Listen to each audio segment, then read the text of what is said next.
All right, the court right now is going through the analysis to determine whether or not Fatima can address her concerns about her safety if she goes to Iraq. There's been an argument by the defense it should not be allowed, and the prosecution saying, yes, it absolutely should be allowed, and the judge has to decide whether or not it's A, relevant, and B, prejudicial or not. Let's welcome criminal defense attorney Colleen Kelley. Colleen, so great to have you on. Great to be with you. Tell me your thoughts as the judge is trying to determine which way to rule with that specific issue. Great to be here, Judge Ashley. Well, she's talking about it in the context of whether it's 404B or res gestae. And what the judge talked about was res gestae is supposed to be something that happened close in time to the incident and is part and parcel of the things that happened. And in this case, it doesn't sound like it falls under that. It sounds like something that they are trying to bring in to explain her behavior and to justify her behavior so that the defense can't use it as an explanation or against her. So let me ask you about, and I love your explanation and the legalities of it. I want to move to the first thing that the judge said. Again, this is outside the presence of the jury. They've gone to lunch, attorneys arguing. What about this? Have you ever been in a trial when you get the unexpected judge saying, hey, we have a note that juror number 12 said, I'm not feeling well. I'm not coming back today. And what do you think as a defense attorney when you hear something like this? That is absolutely wild and totally unexpected, I think, from the prosecutor, from defense attorneys, and frankly, I think the judge is probably shocked. I have never had it happen in quite that way, where a juror wasn't feeling well or felt that they had to be excused, where they just felt entitled to walk out and not ask permission. And frankly, a juror isn't necessarily allowed to leave without prior permission from the judge. So I'm sure that has thrown everyone for a loop, and everyone is wanting to hear exactly why, what the sickness was, whether that juror is going to be able to return. However, in general, we do pick an alternate, but no, I've never had it quite happen in that way. You know, neither have I. I have to tell you that I've been doing this a very long time, including on the bench, and the casualness with which this particular person decided it was okay to say, I'm sick, I'm going home. It's not really how our court system's designed to work. It's not really how you get excused as a juror, but I appreciate the judge said, listen, here's what I've been told. Let's put a pin in that. We're going to come back to that so you can think about it, because sometimes in managing a courtroom, you have to be able to think about these things to have a good response on the record to protect the record. And I haven't gotten just overall, before we go to a break, I'd love for you to weigh in on what you think of this case in general, the allegations against the mother, the father, the videotape, and although they can't say the words an honor killing, the thought that that is what this was an attempt to do. And I have been watching parts of the trial. I've seen the video, and the video is pretty alarming. It's awful to watch, and some of the testimony just clarifies exactly what was happening. And in watching the opening statements of both defense attorneys, frankly, I don't know at this point what exactly their defense is. They haven't laid it out very, very clearly. And while they're leaning toward some sort of parental discipline defense, possibly, parental discipline can allow a parent to restrain a child, but it does not allow to injure a child and to choke them and injure them so severely. So I think the defense attorneys have a real tough time here, and we just have to wait and see what their argument is in closing and what they say the evidence has shown or not. Right, and are they just going to pick apart the evidence presented by the prosecution, or are one or both of their clients going to take the stand to explain to the jury why this isn't a crime? We'll have to wait and see. Stand by. You do not want to miss a moment, because after the jury returns from the lunch break, we could hear from the alleged victim. That's Fatima Ali or her boyfriend. We don't want to miss that. Stay with us. We'll be right back.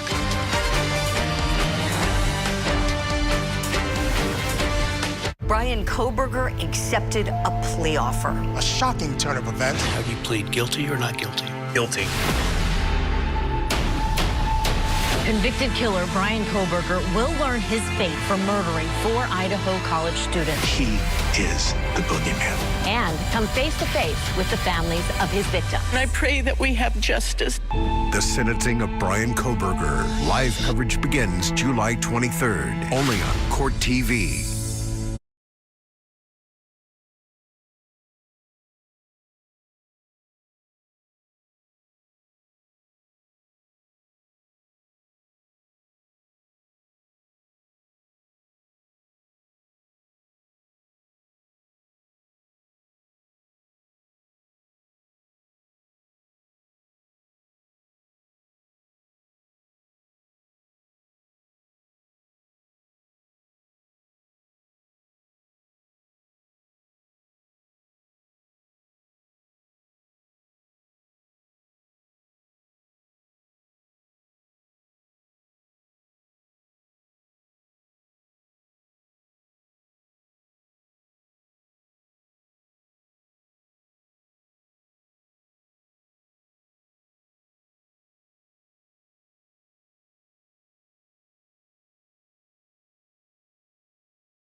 Back now to Washington State, where the attempted, quote, honor killing trial is underway.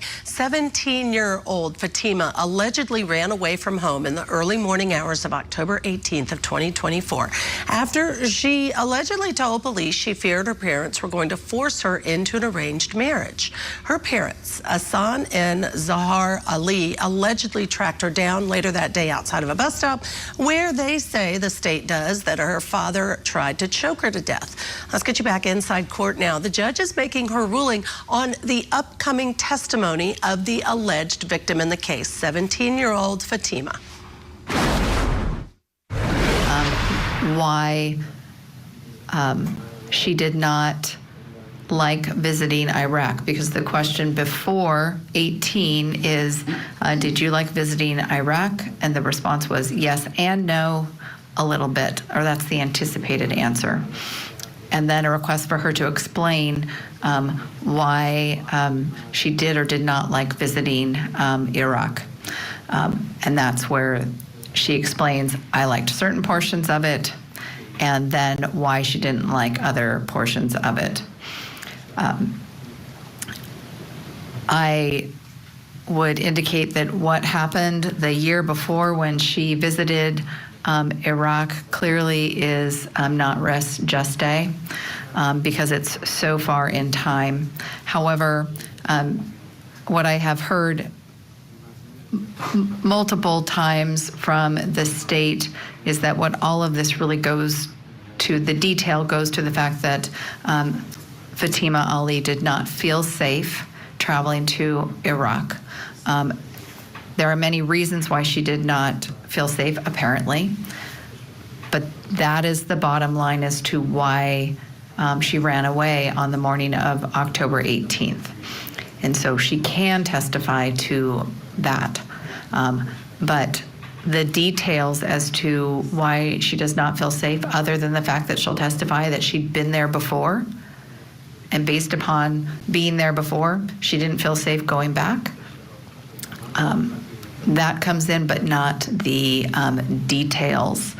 I find that if for some reason the facts of what happened a year ago could be considered res juste, I find that the details themselves,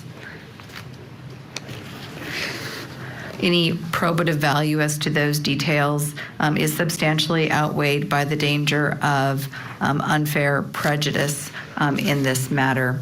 And the state still has an ability to certainly argue what I'm hearing is part of the theory of their case, even with the way that I'm limiting how she can provide the information to the court. On the question also on the third page, did this plan cause you any concern about returning? If she said yes, what were those concerns? And why? She indicated in part that she was worried about that she would be abused in Iraq.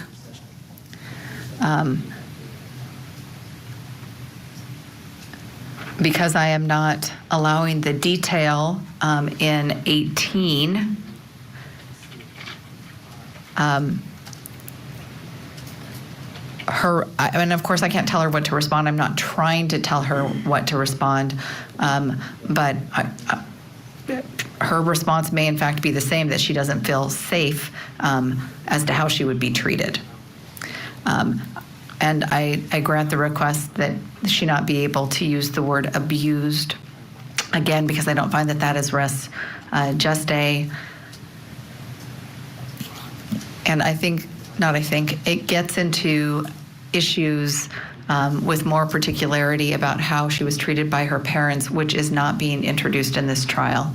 And again, if for some reason that was res juste, I find that allowing her to use the term abuse, that she was afraid that she was going to be abused, any probative value is substantially outweighed by the danger of an unfair prejudice or confusion of the issues, because this trial is not about her trip to Iraq. And that is why I also believe that the jury could be confused if too many facts as it relates to her previous trip and how she viewed that were to be admitted during the trial. Ms. Stone, do you have any questions as it relates to my ruling on those issues? I do not, Your Honor. Thank you. Mr. Leary? No, Your Honor. All right. And I'm not asking Mr. Keating because Mr. Keating had reserved, but do you have any questions about my ruling? No. All right. Also, I wrote on the copy of what was handed forward to me for my review, and so I would just ask that there be a clean copy provided. It doesn't have to be now, or it can be now, but when we come back at 1:30. And I won't file that. Oh, thank you.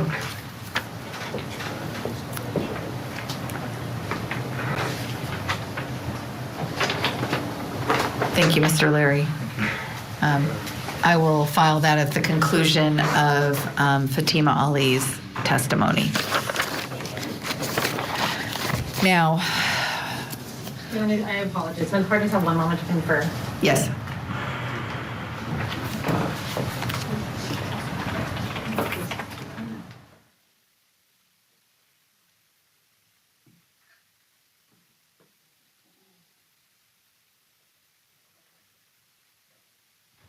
Thank you, Your Honor.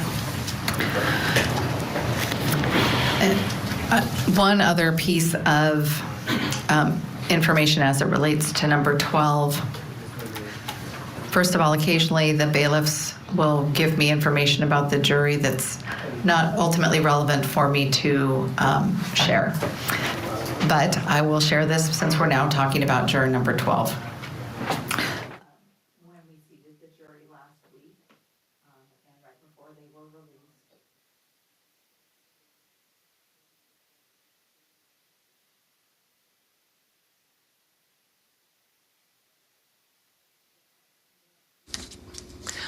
All right now, the judge has just started talking about that juror number 12 that, again, apparently said, I'm not feeling well, I'm not coming back today. That was conveyed to the judge, and she's describing the juror. So if you wonder why the audio goes out, nothing's wrong with where you are watching your device or your TV, but rather it describes a juror. That's not information that we want to share or release. So she's going to figure out how to handle that particular issue. Number It's 12 very should be unusual. excused, and we should replace alternate number 1 to become juror number 12.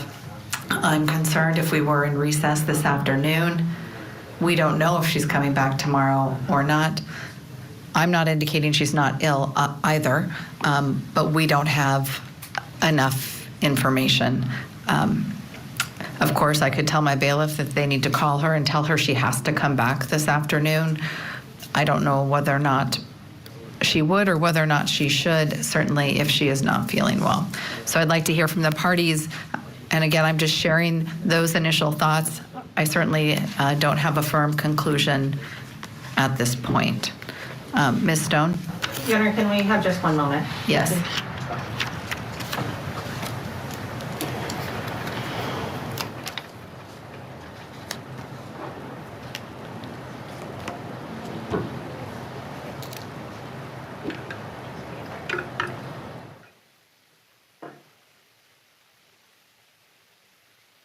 I just want to point out the judge, discussing the different options and saying, because they don't really know if she's going to come back, that juror number 12 tomorrow or not, that they should probably go ahead and excuse her and replace with someone else. I'll be curious to see if that's the final decision, because in essence, it's allowing a juror to get away with walking away. But the judge has to decide what's the best way to proceed with the trial. I know this judge will do that.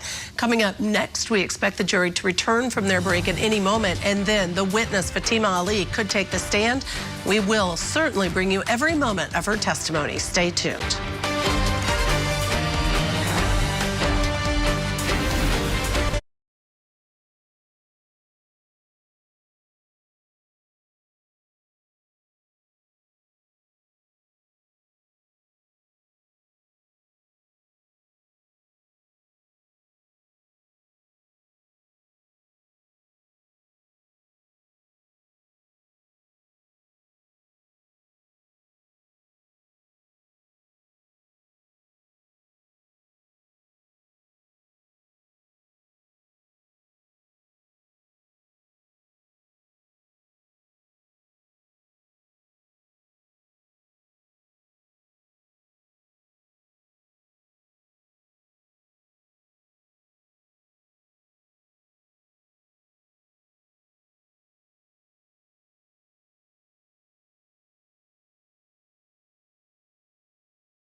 Welcome back to Court TV Live. Let's get right back to the attempted honor killing trial in Washington State, where the parents, Hassan and Zara Ali, are charged with attempted murder.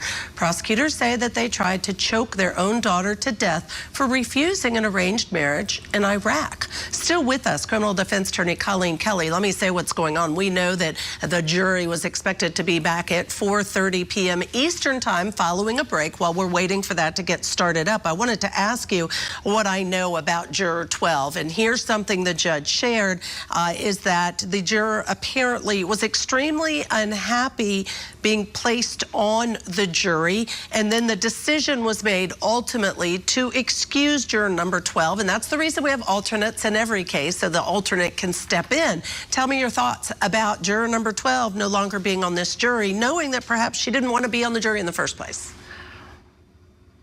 Well, that actually surprises me that the judge would excuse the juror simply because she was unhappy to have been placed on the jury.